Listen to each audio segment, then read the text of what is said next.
अस्सलाम वालेकुम नाज़रीन, प्रोग्राम डेडलाइन सिंध संगत में है इम्तियाज़ मीर। असां डेली जा इशूज़ सियासी हुजन, मुआशी हुजन, सिंध सां इशू हुजन, असां उन ते डिस्कस कंदा रहंदा। रेमंड डेविस जे हवाले सां कल्ह जेको फ़ैसिलो आयो, उन जो जेको रिएक्शन आयो, जेको ॿाहिरों बि रिएक्शन उन खां अॻु में जेको आयो जॾहिं उनखे गिरफ़्तार कयो ॿिनि छोकिरनि जे क़त्ल सां, उन जे हवाले सां जेको पूरे पाकिस्तान में उन जे ख़िलाफ़ु एहतजाज बि थी रहियो आहे। पर कोर्टुनि उन्हनि खे रिलीज़ कयो आहे। कुझु पार्टियुनि जो पंहिंजो इहो मौक़िफ़ आहे। कुझु पार्टियुनि मरण जे दौरान जॾहिं उन ॿिनि छोकिरनि खे मारियो वियो, फैज़ान ऐं फ़हीम खे, त उन महिल वॾो रिएक्शन उन्हनि ॾिनो, वॾो स्टैंड वरितो।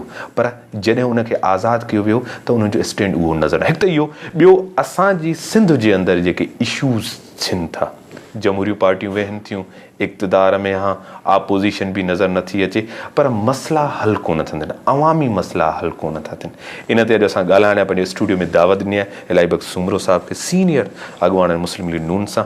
उन सां गॾु राहिला टवाना साहिबा, अॻूणी डिप्टी स्पीकर आहिनि, काफ़ी सां तालुक़ु आहे उनजो नेशनल पीपल्स पार्टी सां उनजो तालुक़ु आहे। साईं तव्हांखे वेलकम चऊं था हिते प्रोग्राम में। अचूं इशू रेमंड डेविस का। रेमंड डेविस ते एतिरो वॾो पार्टियुनि स्टैंड वरितो, स्पेशली नून लीग, पर जॾहिं उनखे आज़ादु थो कयो वञे त उहा शइ असांखे नज़र नथी अचे। एहतजाज अवामी उन महिल बि हो, हाणे बि हुयो। छा ॿाहिरियां इंटरनेशनल प्रेशर्स एतिरा थियनि जा जेके अवामी पार्टियूं पंहिंजो पाण खे चवनि उहो सस्टेन ई कोन थियूं करे सघनि? साईं, मुंहिंजो अर्ज़ु हीअ आहे त 6 हफ़्ता छो हरू भरू हिन जेकी करिणो अथनि कयो कल्ह, इहो मूंखे पक ई त ईअं ई थींदो। कोई बि अमेरिकन हिते सज़ा असांजो क्वारंटीन जी क़बूल ई न करे। प्रोविंशियल गवर्नमेंट इहो कयो, FIR दाख़िल करे कोर्ट जे हवाले करे छॾियो, हुननि पंहिंजी जान छॾाए छॾी। उन खां पोइ हाणे असां इहो साबित कयोसीं त जेके वणियो सो कयो, पैसा असांखे ॾियो, असां जीअं तव्हां चवंदो तीअं कंदो। छो त ईअं ई आहे न। सही। इन में मां भाए थो अल्ताफ़ हुसैन अक़लमंदी चयो, हुन चयो बाबा जे ॾियणो अथव हीअ ॾेई, उहो बि जेका छोकर असांजी हुते वठी आहे उन खे तो घुराए, घटि में घटि सौदो त थिए आहे। हिकु औरत वठी हिकिड़ो मर्द जो आहे, हीअ जो पैसनि ते तव्हां छॾियो आहे, मूंखे अञा ताईं नथो मुंहिंजो दिमाग़ु क़बूल करे त को बि असांजो तोड़े एम्बेसडर हुजे हा, किन ॿिनि अमेरिकन खे ॾींहं ॾिठे जो मारे हा और छुट्टी वञा, उनखे उते ही फांसी मिले। इन ते ॻाल्हायूं था थोरो। राहिला टवाना साहब, तव्हां वेलकम आपको करते हैं।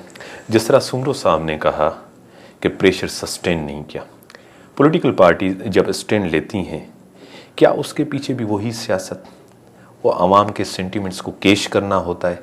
वो चीज़ अभी हमें नज़र नहीं आई जब रेमंड डेविस को आज़ाद किया गया। शुक्रिया मुमताज़ साहब, मैं आपके तवज्जुह से आपका शुक्रिया भी अदा करूंगी और आवाम से आपने एक मौका दिया कि हम अपनी बात कह सकें। मैं समझती हूँ कि पाकिस्तान की तारीख़ में स्याह तरीन दिन कल का था, जहाँ पर कि एक पाकिस्तान के अंदर होने वाली दहशतगर्दी और बाकायदा जाना माना रिकग्नाइज्ड किया हुआ एक मुजरिम गिरफ्तार किया पाकिस्तान की आवाम ने। आज तक जो हमारे चिथड़े बिखर रहे थे, चाहे वो आर्मी वालों के बिखर रहे थे या हमारे आलमों के बिखर रहे थे या हमारी नौजवान नस्ल के बिखर रहे थे, और हमारी मसाजिद, हमारे स्कूल, हर चीज़ फना की जा रही थी, उसके अंदर अवाम ने एक जासूस अमेरिका का पकड़ के और उसको पुलिस के हवाले किया। पुलिस ने भी अपनी ड्यूटी पूरी करते हुए उसको अरेस्ट कर लिया और उसके पास से असला सब कुछ बरामद कर लिया, राइट। मगर हम देखते हैं कि फिर उसके बाद बहुत सारे इदारे, मैं आज आपके चैनल से बिल्कुल ये बात कहती हूँ कि मुजरिम है इस वक्त वो सब पाकिस्तानी कौम के जो इस वक्त पाकिस्तानी कानून के मुताबिक तनख्वाह होल्डर हैं और इसके अंदर इन्वॉल्व रहे। तो आप ये देखें कि इस वक्त उसको किस तरह से आसानी के साथ छोड़ दिया गया, कॉम्प्रोमाइज़ कर लिया गया।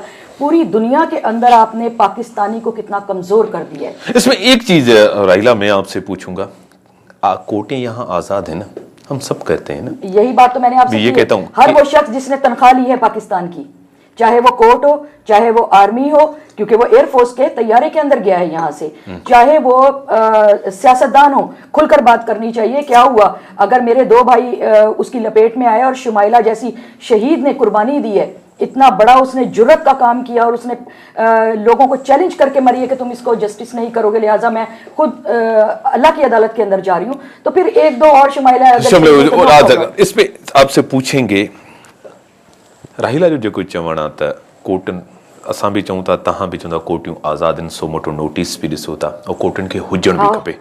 एज़ अ सिटीज़न पूरी दुनिया में कोर्टियूं ईअं ई फंक्शन करनि थियूं।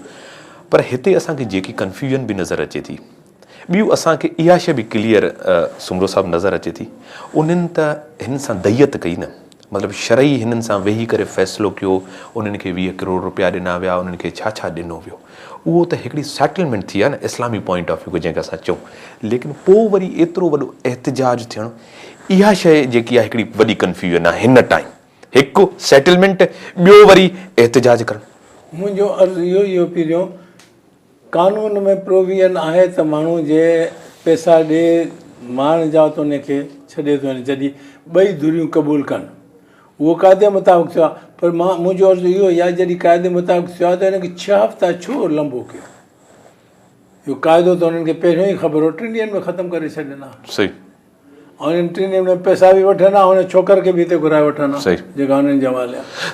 इलाबिक साहब कह रहे हैं कि देखें शरई वर्सा उनके होते हैं, उन्होंने बैठ के ये चीज़ तय की, उनको इजाज़त मिली, तभी ये सेटल हुआ है ना। अगर वर्सा उन्होंने एग्री किया है कि हम इसको माफ़ करना चाहते हैं, हम इनको छोड़ना चाहते हैं, वर्सा ही फिर तो नहीं है, आपके स्क्रीन के ऊपर वर्सा नहीं है, हम नहीं जानते, वो अगवा हो गए, उनको कत्ल कर दिया, उनको क्या किया आपने? अगर ये इतनी फेयर डील है, उनके बुरसा ने उनको माफ कर दिया है, तो आप मीडिया के ऊपर लेकर आते, आप बात करवाते, ताकि अवाम भी तो उस पर इत्मीनान का इजहार करती। आपने हम सबको धोखे में रखा, हमें किसी को पता नहीं चलने दिया, अंदर ही अंदर वकील जो था उसको तक को तो हमसे भेजा के अंदर रखा गया। हम समझते हैं कि इसके अंदर तमाम, चाहे सूबाई हो चाहे वो वफाक की हो, दोनों हुकूमतें मुजरिम हैं और उनको अवाम को जवाब देना पड़ेगा, क्योंकि ये पाकिस्तान के वकार का मसला है। हर पाकिस्तानी इतना सस्ता नहीं है कि आप बॉम्ब ब्लास्ट करते चले जाएं और पकड़े भी हम जाएं। शहीद जुल्फकार अली भुट्टो के ऊपर इंटरनेशनल प्रेशर था उनको आज़ाद करने के लिए और कुछ कसूर भी नहीं था उनका, फिर उनको तख्तादार पर 1 सेकंड के अंदर क्यों चढ़ा दिया गया? पाकिस्तान के अंदर ये जो कोर्टों से हम लोगों के पास एक मैसेज आता है कि अर्जेंटली कुछ ना कुछ फैसले कर दिए जाते हैं, पर्सनल फैसले कर दिए जाते हैं, वो फैसले नहीं होने चाहिए। कानून हमारे लिए बनाया गया है, हमें उसका तहफ़्फ़ुज़ चाहिए। हम पाकिस्तानी लोग तहफ़्फ़ुज़ मांगते हैं, लिहाजा अगर हमें तहफ़्फ़ुज़ नहीं होगा तो फिर आप तो बाहर वालों के लिए हमें इस्तेमाल कर रहे हैं। कामिल कासी का जो मैटर आया था, हाँ अमिल कासी का, उसको आपने 1 सेकंड के अंदर उठाकर दे दिया वहां पर। और मैं एक और बड़ी शर्मनाक बात कहूंगी कि अंसार बरनी साहब ने एक पाकिस्तान के और जासूस को बाकायदा प्रोटोकॉल के तहत वहां पर बागा से ले जाकर इंडिया छोड़ा, उसके 1 हफ्ते के बाद भेजा पिघला कर हमारे एक पाकिस्तानी की डेड बॉडी को उसी वागा से हमारे हाथ में दे दिया गया। तो पाकिस्तान के जो हाकिम हैं, पाकिस्तान के कर्ता धर्ता हैं, चाहे वो फोर्सेस हों, हमारी अदालतें हों या हमारी पार्लियामेंटेरियंस हो, हर एक के ऊपर यह जिम्मेदारी है कि वो अपनी आवाम को मुकम्मल तहफ़्फ़ुज़ करें। जी राहिला चवे थी वैलिड भी आहे हुनजो क्वेश्चन, त इहो वाकई असां माण्हू ॾिना बि आहिनि, जंहिं तरीक़े सां असांखे माण्हू ॾिना विया आहिनि उहो तव्हांखे ख़बर आहे। सियासी पार्टियूं अवाम वोट त अवाम खां वठनि थियूं, पर ॿुधियुनि ॿारनि परेशान थियूं, चाहे अमेरिका हुजे चाहे सऊदी अरब हुजे, असां उन्हनि खां पुछंदा आहियूं, उन्हनि खां कंदा आहियूं। जॾहिं असांजो इशू हूंदो आहे असांखे उन तरह डील न कयो वेंदो आहे जीअं उहे असां सां करनि था। असांजे आज़ादीअ जे साम्हूं हिकिड़ो क्वेश्चन मार्क आहे। बीबीअ बिल्कुलु ठीकु चयो त जे हुननि सां जेको बि सौदो कयूं त छो न सभिनी पब्लिक जे साम्हूं पिया कनि।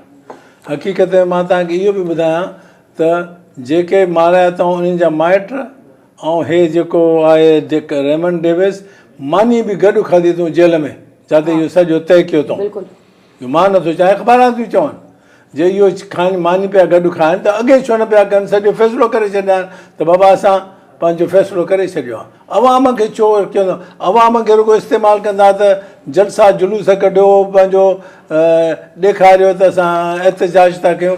एहतिजाज हलंदो वधि में वधि हफ़्तो, छाकाणि दुकानदार ॿिया 3 दुकान बंदि कंदो त वीचारा खाईंदा काॾो। सही चओ था, अॻे बि अहिड़ा एहतिजाज थिया, उन में कुझु न। इन में जेको हिकिड़ी, हा इन में जेकी तव्हां ॻाल्हि कई त अॻ में उनखे डील करणु खपे आहे, एतिरो वॾो उनखे जेको आहे हाइप वठाए करे उनखे डील कर। इंटरनेशनली इमेज असांजो काथे थियो इन फ़ैसिले खां पोइ? तव्हांखे हाई कोन इमेज, कहिड़ो इमेज आहे? जे ॾिस न, इन जाइ ते अमेरिका हुजे, अमेरिका जी जाइ ते इंग्लैंड हुजे हा त उहो ईअं न करे हा। छाकाणि इंग्लैंड जे टोनी ब्लेयर उहो पियो करे जीअं बुश पियो चएसि, उनखे चऊं पपी डॉग आहे उनखे कढी छॾियऊं। हो क़ाइदे जो एतिराम था कनि। हुननि साॼी दुनिया ते बादशाही कई। अमेरिका बि हुननि जी हिकिड़ी कॉलोनी हुई। हुन पंहिंजी जेका हूंदी पंहिंजी इज़त रखंदा आहिनि। अंग्रेज़ जा त ईअं न करे जे पहिरियों ई चवनि पिया त हिनखे अथसि या न अथसि इम्यूनिटी, पहिरियों 2-4 ॾींहंनि में फ़ैसिलो करे छॾिया। माण्हू कंहिं तकलीफ़ खे लंबो त न कंदो आहे न भाउ।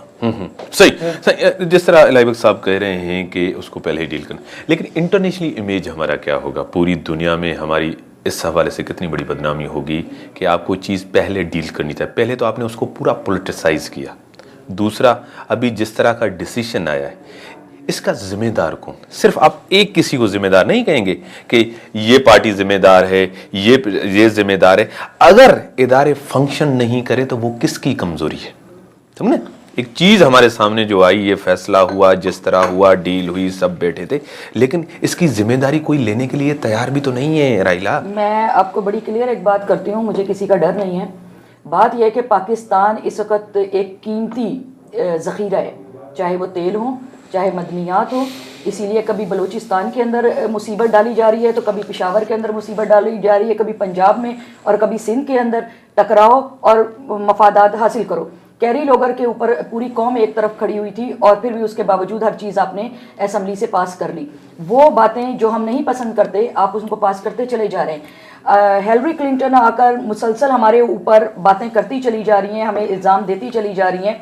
मैं इस वक्त आपसे ये बात कहती हूँ कि बहुत अच्छी साई ने बात की कि जो पपी डॉग हैं वो इस वक्त बुरी तरह एक्टिव हो चुके हैं और शायद उन्होंने समझ लिया कि पूरी कौम ही वो है, मगर ये लोग ये नहीं जानते कि हम तो घुंघरू पहन के भी तख्तेदार पे चढ़ने वाले लोग हैं कि अगर जुल्फ़कार अली भुट्टो जामे शहादत नोश कर सकते हैं तो उसके बाद इन्होंने सोचा था कि ख़त्म हो जाएंगे पाकिस्तानी। मगर अगर आप देखें तो हम आज तक अपनी जंग लड़ रहे हैं। सही, हमारे से हर चीज़ छीन ली गई है। ब्रेक का टाइम हो गया राइला, मैं एक ब्रेक का टाइम हो गया। मैं ब्रेक के बाद आपसे ही शुरू करूंगा। जिस तरह राहिला कह रही है कि हम कुर्बानी देने के लिए भी तैयार होते हैं, प्रेशर सस्टेन करने के लिए तैयार है, जैसे भुट्टो साहब ने प्रेशर सस्टेन किया इंटरनेशनली। ब्रेक खां पोइ वापस अची इन ते कमेंट्स वठूं था।